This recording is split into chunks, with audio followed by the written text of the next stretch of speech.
কর্মসংস্থানে আমরা মানুষকে সেই স্কিলস বেসড ট্রেনিং এবং সামাজিক গ্রহণযোগ্যতার জায়গা তৈরি করে দিতে পারি, যাতে মানুষ আসলে কাজ করে সেই কাজটার যে মূল্যায়ন সেটা পায়। এক্ষেত্রে দেখা যাবে আমাদের অর্থনীতিতে কর্মসংস্থানের সুযোগ অনেক বেড়ে যাবে। অবশ্যই অর্থনীতিতে সংখ্যা একটা বিশাল গুরুত্বপূর্ণ বিষয়, তবে আমাদের দেশের ক্ষেত্রে এবং সারা বিশ্বে আপনি যদি একটা দেশকে সত্যিকার অর্থেই উন্নত করতে চান, সেই ক্ষেত্রে আপনার নীতিতে মর্যাদা বা সম্মান এই শব্দটা অন্তর্ভুক্ত করা অনেক অনেক গুরুত্বপূর্ণ। আমরা বাইরের দেশে দেখি ছেলেমেয়েরা অনেক ইনফর্মাল সেক্টরে কাজ করে এগিয়ে যাচ্ছে।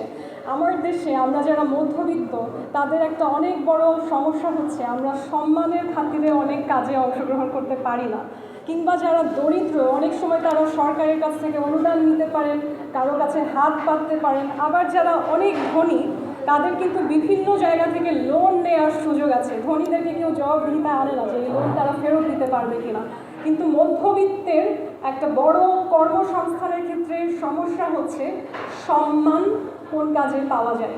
সেই ক্ষেত্রে আমাদের বাজেটে, আমাদের অর্থনীতিতে, আমাদের সরকারি বেসরকারি গবেষণাধর্মী আমরা যারা সিভিল সোসাইটি বা রাজনৈতিক লোকজন আছি, আমাদের সবাইকে একটা জিনিস খেয়াল রাখতে হবে যে দেশের আইন কানুন, দেশের পলিসি প্রত্যেকটা জায়গাতে কেমন করে ফর্মাল ইনফর্মাল সেক্টরের সমস্ত কর্মসংস্থানে আমরা মানুষকে সেই স্কিলস বেসড ট্রেনিং এবং সামাজিক গ্রহণযোগ্যতার জায়গা তৈরি করে দিতে পারি, যাতে মানুষ আসলে কাজ করে সেই কাজটার যে মূল্যায়ন সেটা পায়। এক্ষেত্রে দেখা যাবে আমাদের অর্থনীতিতে কর্মসংস্থানের সুযোগ অনেক বেড়ে যাবে।